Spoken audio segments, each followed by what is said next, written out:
Mari kita masuk dalam firman Tuhan. Firman Tuhan hari ini mengenai perlombaan anak-anak Tuhan dan juga mengenai kasih Tuhan kepada anak-anak Tuhan, di mana Tuhan mau kita ini semua bertumbuh, berbuah dan sampai kepada maksud Tuhan. Oleh sebab itu Tuhan mau mengajari kita, menegurkan kita kalau kita masih terus mempertahankan dosa di dalam hidup kita. Mari kita dengarkan firman Tuhan ini, dan kiranya Roh Kudus menghidupkan firman-Nya. Pengertian kita bertambah-tambah, kita disegarkan, dan kita mau menjadi pelaku-pelaku firman Tuhan. Karena Tuhan sangat mengasihi kita. Tuhan mempunyai maksud yang indah dalam kita. Dan Tuhan tidak mau panggilannya itu gagal dalam hidup kita. Sebab Tuhan tidak mau pengorbanan yang diberikan Tuhan bagi kita itu menjadi sia-sia. Tuhan tidak mau korban darahnya yang mahal itu sia-sia. Oleh sebab itu Roh Kudus memimpinkan kita pada segala kebenaran. Dan kalau kita, saudaraku, mengeraskan hati dan tidak mau masuk dalam kesucian Tuhan, maka disiplin daripada Tuhan akan berlaku bagi kita. Saya membacakan dalam Ibrani pasal 12, kita sama-sama membaca ayat 1 sampai 11. 1 sampai 11. Ibrani pasal 12 ayat 1 sampai 11. Bukalah Alkitab saudara. Kita akan membacanya bersama-sama. Ibrani 12 ayat 1 sampai 11. Mari kita baca. Memang kita mempunyai banyak saksi bagaikan awan yang mengelilingi kita. Mari kita baca. Semua membaca. Ibrani 12. Ibrani 12 mulai ayat 1. Karena kita mempunyai banyak saksi bagaikan awan yang mengelilingi kita, marilah kita menanggalkan semua beban dan dosa yang begitu merintangi kita, dan berlomba dengan tekun dalam perlombaan yang diwajibkan bagi kita. Marilah kita melakukannya dengan mata yang tertuju kepada Yesus, yang memimpin kita dalam iman, dan yang membawa iman kita itu kepada kesempurnaan, yang dengan mengabaikan kehinaan, tekun memikul salib, ganti sukacita yang disediakan bagi Dia, yang sekarang duduk di sebelah kanan tahta Allah. Ingatlah selalu akan Dia yang tekun menanggung bantahan yang sehebat itu terhadap dirinya dari pihak orang-orang berdosa, supaya jangan kamu menjadi lemah dan putus asa. Dalam pergumulan kamu melawan dosa, kamu belum sampai mencucurkan darah. Dan sudah lupakah kamu akan nasihat yang berbicara kepada kamu seperti kepada anak-anak? Hai anak-anakku, janganlah anggap enteng didikan Tuhan, dan janganlah putus asa apabila engkau diperingatkannya. Karena Tuhan menghajar orang-orang yang dikasihinya, dan Dia menyesah orang yang diakuinya sebagai anak. Jika kamu harus menanggung ganjaran, Allah memperlakukan kamu seperti anak. Di manakah terdapat anak yang tidak diajar oleh ayahnya? Tetapi jikalau kamu bebas dari ganjaran yang harus diterima setiap orang, maka kamu bukanlah anak, tetapi anak-anak gampang. Selanjutnya dari ayah kita yang sebenarnya kita beroleh ganjaran, yang mereka kita hormati. Dan bukankah kita harus lebih taat kepada Bapa segala roh, supaya kita boleh hidup? Sebab mereka mendidik kita dalam waktu yang pendek, sesuai dengan apa yang mereka anggap baik. Tetapi Dia menghajar kita untuk kebaikan kita, supaya kita beroleh bagian dalam kekudusannya. Memang tiap-tiap ganjaran pada waktu Ia diberikan tidak mendatangkan sukacita, tetapi duka cita. Tapi kemudian Ia menghasilkan buah kebenaran yang memberikan damai kepada mereka yang dilatih olehnya. Sampai di sini, saudara, di sini dikatakan kita mempunyai begitu banyak saksi yang menyaksikan kita sebagai awan yang mengelilingi kita. Marilah kita menanggalkan semua beban, dosa, dan dosa yang merintangi kita, dan berlomba dengan tekun dalam perlombaan yang diwajibkan bagi kita. Jadi semua anak-anak Tuhan berlomba. Perlombaan ini saudaraku bukan pada hari Minggu saja. Perlombaan ini setiap hari dan sepanjang umur kita sesudah kita diselamatkan oleh Tuhan. Perlombaan ini membawa damai kepada kita. Semua kita harus berlomba. Bahkan firman Tuhan berkata kita berlomba dengan tekun, berlari dengan tekun.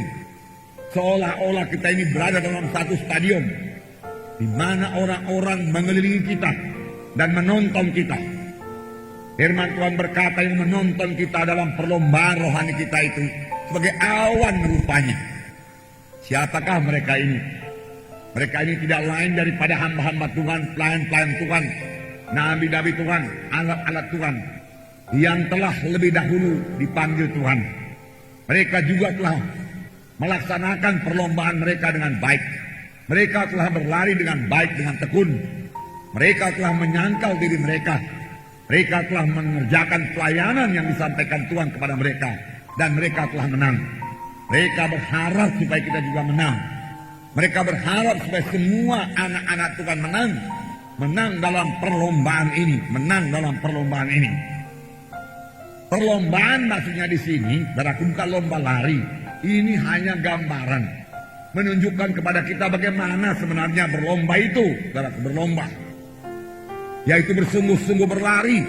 Berlari untuk apa? Berlari untuk bertumbuh dalam Tuhan. Bertumbuh dalam Tuhan. Menjadi orang-orang rohani. Saya yakin Paulus telah menang. Dalam suratnya Paulus berkata, aku telah menyelesaikan pertandingan dengan baik. Dan akhirnya mahkota kemuliaan telah tersedia bagiku. Dan bukan hanya bagiku saja, tapi bagi setiap orang yang sangat merindukan kedatangan Tuhan Yesus kedua kali. Terlebih pada akhir zaman ini, biarlah kita semua sangat merindukan kedatangan Tuhan kedua kali. Kalau kita merindukan kedatangan Tuhan kedua kali, kita hidup benar dalam Tuhan. Kalau kita merindukan kedatangan Tuhan kedua kali, kita hidup suci. Kalau kita merindukan kedatangan Tuhan kedua kali, kita menyangkal diri, mengangkat salib. Kita meninggalkan semua dosa. Kita menolak semua dosa. Kita menanggalkan semua beban yang merintangi kita untuk berlomba, yang merintangi kita untuk berlari dengan cepat. Saudara, Tuhan menghendaki kita menang. Paulus telah menang. Dan dia berkata, mahkota kemuliaan tersedia bagiku. Tetapi juga bagi setiap orang yang rindu akan kedatangan Tuhan kedua kali. Inilah pengharapan orang Kristen. Yesus akan datang kedua kali. Di mana nanti kita terangkat berjumpa dengan Tuhan di tengah-tengah awang-awang. Tetapi biarlah kita pastikan sungguh-sungguh. Kalau Tuhan Yesus datang kedua kali, kita ikut terangkat dan bertemu dengan Tuhan di awang-awang. Ini hanya bisa terjadi kalau kita hidup benar, hidup suci dalam Roh Kudus. Menolak semua dosa dan berlomba dan bertumbuh dalam Tuhan. Tuhan menghendaki anak-anaknya bertumbuh. Pada waktu kita lahir baru, kita bayi-bayi rohani. Tetapi Tuhan tidak menghendaki bayi-bayi rohani tetap bayi-bayi rohani. Oleh sebab itu firman Tuhan berkata, sesudah kamu berdamai di sini, rindulah, makanlah, minumlah susu yang sejati. Yaitu firman Tuhan yang murni, sejati. Tidak dicampur dengan pendapat manusia, falsafah dunia ini. Yang olehnya kamu bertumbuh dengan baik, menjadi dewasa. Menjadi dewasa. Ini kehendak Tuhan. Satu sidang, yaitu sidang Korintus, ditegurkan Rasul Paulus. Apakah kekurangan sidang Korintus? Dalam sidang Korintus banyak tanda ajaib, tanda mujizat. Juga karunia-karunia roh bekerja dalam sidang Korintus. Mereka bisa bernubuat, mereka berbahasa roh. Darah karunia yang sembilan itu bekerja. Tetapi Paulus berkata, aku tidak bisa bicara kepadamu sebagai orang rohani. Tetapi kepada orang yang masih dalam tabiat duniawi. Engkau bukan Kristen rohani, engkau Kristen yang masih duniawi. Jadi rupanya setelah lahir baru, kita ini bisa menjadi orang Kristen yang duniawi, dengan pikiran duniawi, dengan keinginan-keinginan duniawi. Ya, belum memiliki pikiran yang rohani, belum jadi orang rohani. Maka kita tidak mengerti perkara-perkara rohani. Dan Paulus mengeluh kepada mereka, aku tidak bisa menerangkan kepadamu perkara-perkara rohani. Karena kamu masih dalam tabiat duniawi, Kristen duniawi. Bahkan Paulus berkata, dalam kamu ada pertengkaran, ada perselisihan, ada berpihak-pihak. Aku pihak Paulus, aku pihak Apolos, dan lain sebagainya. Bukankah itu menunjukkan kamu dalam tabiat duniawi? Bertobatlah, bertumbuhlah. Paulus berkata, jangan tetap anak-anak, jangan tetap Kristen duniawi. Mari masuk jadi Kristen rohani yang memikirkan perkara rohani, yang haus dengan perkara-perkara rohani, yang lapar akan perkara-perkara rohani, lapar akan firman Tuhan, suka akan firman Tuhan, suka akan urapan Tuhan, suka akan kuasa Tuhan. Amin, saudaraku. Bertumbuhlah, bertumbuhlah. Jadi orang rohani pada akhir zaman ini, saudara berurat berakar pada akhir zaman ini dan bertumbuh dengan baik. Ini memerlukan penyantalan diri. Berlomba. Saudara ingat, Paulus juga memberikan perumpamaan dalam perlombaan, yaitu seorang atlet. Apakah diperbuat seorang atlet supaya dia bisa menang? Latihan, tekun, penyantalan diri. Makanan diatur, tidur diatur, latihan diatur, tetap latihan dengan keras. Dan firman Tuhan berkata kita ini juga seperti atlet. Tidak ada santai, saudaraku. Dalam Roh Kudus, menyangkal diri, mengangkat salib. Senantiasa firman Tuhan dalam hati dan pikiran saudara. Kasih Tuhan memenuhkan saudara. Inilah perlombaan dalam Tuhan, saudaraku, perlombaan dalam Tuhan. Jaga kondisi rohani saudara. Tetap suci, amin. Suci, ya. Menolak semua kehendak daging, mematikan kehendak daging, amin. Dalam mengasihi Tuhan, mengasihi jiwa-jiwa, amin. Dalam damai Tuhan yang merupakan barometer kita. Jangan hilang damai sukacita Tuhan. Amin. Miliki pikiran rohani. Haleluya. Inilah berlomba dalam Tuhan. Miliki pikiran rohani. Ini berlomba dalam Tuhan. Nah, apa kita berbuat supaya menang? Firman Tuhan tadi mengatakan, tanggalkan semua beban yang merintangi kita. Pertama, tanggalkan beban. Kemudian tanggalkan dosa. Rupanya beban dan dosa ini dibedakan. Nggak sama. Kenapa beban duluan dituliskan baru dosa? Tanggalkan semua beban dan dosa yang begitu merintangi kita. Seorang pelari, pelomba, saudaraku. Dia mau memakai pakaian yang seringan-ringannya. Sepatu yang seringan-ringannya. Dia akan tidak pernah mau membawa beban 1 kilo untuk berlari. Supaya menang. Tidak. Dia tidak mau bawa beban. Firman Tuhan juga berkata, tanggalkan beban. Sepatu seringan-ringannya. Pada waktu saya masih di Amerika, saudaraku, saya membeli satu sepatu jogging, sepatu lari. Saya sangat bersyukur Tuhan pimpin saya beroleh sepatu yang baik dengan harga sale. Sale artinya, saudaraku, harga diskon, harga murah. Kira-kira saudaraku saya beli dengan harga 20% saja. Ya. Jadi ringan sekali sepatu itu. Saya suka sekali memakainya. Memang itu tidak bisa dipakai kuliah. Kalau kuliah seperti ini, saudaraku, harus pakai dasi lengkap sepatu, saudaraku. Nah, tapi selesai kuliah, saya sering ke kantor pos. Kalau tunggu bus, lama. Kalau naik taksi, mahal. Jadi apa yang diperbuat? Larilah ke kantor pos, karena waktu cuma sedikit. Cuma 2 jam siang yang ada pre, saudaraku. Yaitu jam makan dari jam 12 sampai jam 2. Jadi sebelum masuk kuliah lari, saudaraku, setelah makan dengan cepat-cepat, kemudian lari kantor pos. Dan sepatu yang ringan itu menolong saya berlari. Coba kalau sepatu saya berat, sepatu kulit. Sebab di sana di kantor posnya nggak boleh saudaraku berdesak-desakan. Satu orang aja di muka kasir itu, saudara. Kalau orang itu banyak pula ceritanya, banyak pula suratnya, mau kirim kemari, mau kirim ke sana, saudaraku, beri perangko lagi segala macam. Wah, makan waktu, kita harus sabar menunggu di belakang. Jadi sepanjang jalan pun berdoalah supaya nanti jangan banyak orang. Kalau sampai di kantor pos, mana sudah 1,5 kilometer kira-kira, saudara, kelihatan masih banyak orang, 20 orang antri, pulang saja, takkan siap itu, saudaraku. Balik lagi, lari lagi, pulang, lari lagi. Masuk lagi kuliah. Dan sepatu yang ringan itu menolong. Kalau sepatunya berat, barangkali kaki saya bisa lecet. Ini perlombaan, amin saudaraku. Pakai seringan-ringannya, jangan bawa beban. Jangan bawa beban. Nah, beban. Nah, sekarang beban itu apa sih? Beban dalam perlombaan itu apa? Apa besi sekilo? Bukan. Saudaraku. Buangkan semua beban. Pakai yang seringan-ringannya. Dan fit pakaian itu. Ya, yang layaklah pakaian itu. Jangan pula kita berlari, saudaraku, pakai sarung. Saudaraku, kelepak. Nggak bisa menang. Saudara. Ya, jadi berlari dengan seringan-ringannya.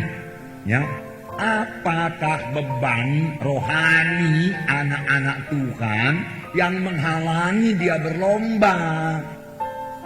Satu, hidup yang tidak teratur. Bangunnya suka hati, tidurnya suka hati. Jam berdoanya suka hatinya, kadang-kadang berdoa, kadang-kadang gak berdoa. Ini hidup rohani yang tidak teratur. Rasanya dia bisa santai dengan begitu, tetapi rohaninya gak santai, gak damai. Mari disiplin diri kita, amin. Jadi hidup dengan teratur, ya, hidup, ya, dengan teratur, saudaraku, ya. Miliki penyangkalan diri. Siapa mau mengikut aku, firman Tuhan berkata, dia harus menyangkal dirinya. Sebenarnya tubuh ini mau tidur, tapi Roh Kudus berkata mau berdoa. Sangkal diri, masuk dalam doa, itu membawa saudara kepada kemenangan. Badan ini, daging ini, berdoa 10 menit, dia mau berhenti. Saudaraku, ya.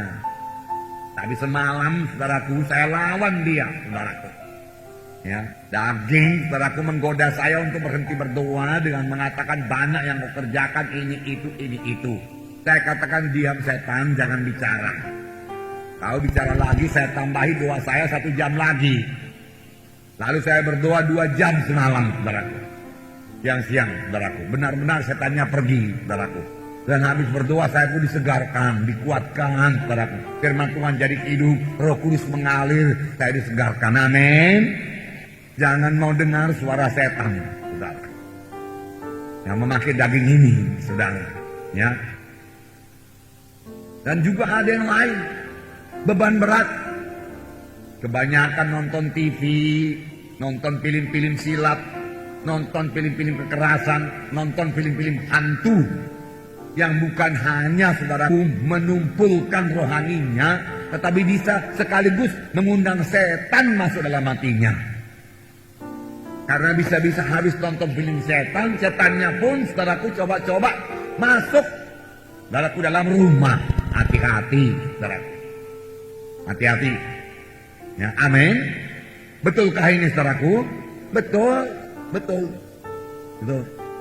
Ada anak-anak, saudaraku, yang dahulu saya doakan di Jakarta ketakutan. Kenapa? Karena baca komik-komik setan, nonton film-film setan. Lama-lama di dalam kamar sendiri pun tidak berani, mati lampu pun tidak berani. Takut ada setan. Suruh kamar mandi gak berani, takut ada setan. Saya kasih sama dia firman Tuhan, kemudian saya letakkan tangan saudara dalam nama Yesus. Bahkan sesudah dia sekolah SMP, saudaraku, dia masih ingat bahwasanya saya berdoa bagi dia. Mulai saat itu dia mulai berani. Amin, saudara. Nah, firman Tuhan sangat berkuasa, saudaraku. Ya. Kebanyakan saudaraku baca koran, kebanyakan baca majalah, kebanyakan baca cerita-cerita dunia ini, kebanyakan baca cerpen-cerpen. Saya rasa ini nggak usah kebanyakan, saudaraku. Nggak usah pun dibaca sama sekali. Amin. Kalau yang namanya cerpen itu apa masih tertarik kita ini? Saya nggak tertarik sama sekali, saudaraku. Kalau yang namanya lagu dangdut, lagu dunia ini apa masih bisa kita nikmati? Saya nggak bisa menikmati lagi, saudaraku. Pusing telinga saya mendengarnya, saudaraku. Jangankan kepala saya, telinga saya pun bising, saudaraku, lihatnya. Mendengarnya, saudaraku. Ya. Karena roh Tuhan sudah di dalam, saudaraku. Ya. Berlajak-lajak, makan berlebih-lebihan, saudaraku. Itu merupakan beban. Beban itu beban. sangat mengingini kenikmatan hidup dalam dunia ini. Kalau kamu mengasihi dunia ini, tidak ada padamu kasih Bapa, firman Tuhan berkata. Ada lagi hobi-hobi, ya. Ya, ada hobinya anjing lah, saudaraku. Nggak salah piara anjing, saudaraku. Ya, sekali-sekali boleh saudara belai dia, saudaraku. Ya, tetapi jangan pula terus menerus, saudaraku, soal anjing yang dimandikan, yang disampo, yang disisir, yang dimakan, saudaraku. Waduh, saudara, itu sudah ke situ pikiran kita itu merupakan beban. Ada yang pelihara burung, saudaraku.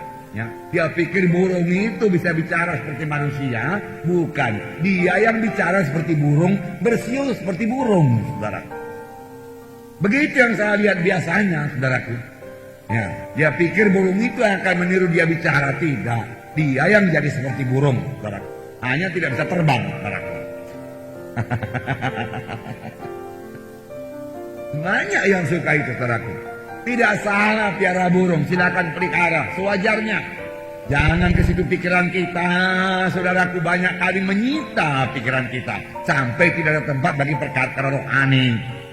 Nah, dia main catur, saudaraku. Main catur. Saya syukurlah nggak pandai main catur. Permulaan main catur saya selalu kalah, saudaraku. Diajari kawan, ini jalannya begini, kuda jalannya begini, saudara, benteng begini. Oh, saudaraku, semua dikasih tahu sama saya. Lalu mulai pertandingan, saya kalah. Panas hati saya. Sekali lagi, tanding lagi, saudaraku, main lagi, kalah lagi, saudaraku. Ayo sekali lagi, kalah lagi, saudaraku. Ayo sekali lagi, saya mulai tahu ini, saya pikir, mulai saya dapat ini, saya kuasai, kalah lagi. Malamnya saudara tahu, saya mimpi main catur, saudaraku, malamnya, saudara. Iya, saudara, begitu rupanya masuk dalam hati saya. Oh Tuhan, saya bilang, waktu itu 12 saya selamat, saudaraku. Saya singgah-singgah dia selama diajar orang itu catur, saudara. Waduh, saya pikir, firman Tuhan aja gak begini lengket dalam pikiran saya pikir. Ini catur sampai saya mimpikan, ampuni saya Tuhan, ampuni. Dan sampai mulai saya gak mau lagi, saudara, main catur, amin. Ya, itu hobi-hobi, saudara, hobi. Saya nggak mau terikat, nggak mau terikat, saudaraku. Ya, kurang sungguh-sungguh dalam melayani Tuhan, dalam pengikutan kepada Tuhan, itu merupakan beban. Kurang sungguh-sungguh kebaktian KKS, kurang sungguh-sungguh kebaktian minggu, kurang sungguh-sungguh melayani, saudara, itu merupakan beban, saudaraku. Buangkan semua, firman Tuhan berkata. Sebenarnya, saudaraku, dan juga satu lagi saya mau kasih tahu kepada saudara muda-mudi, saudaraku, pacaran, saudara. Jadi kalau saudara-saudara bertanya, kalau begitu muda-mudi nggak boleh pacaran, boleh, saudaraku. Pertama, cek dulu umur saudara, pantas dan enggak udah pacaran, saudaraku. Untuk pacaran, 15 tahun, 16 tahun, pacaran apa namanya, saudara. Ya, saudara. Ya, itu hanya kehendak daging saja itu, kehendak daging. Belum tahu cinta itu, cintrong yang tahu, saudaraku.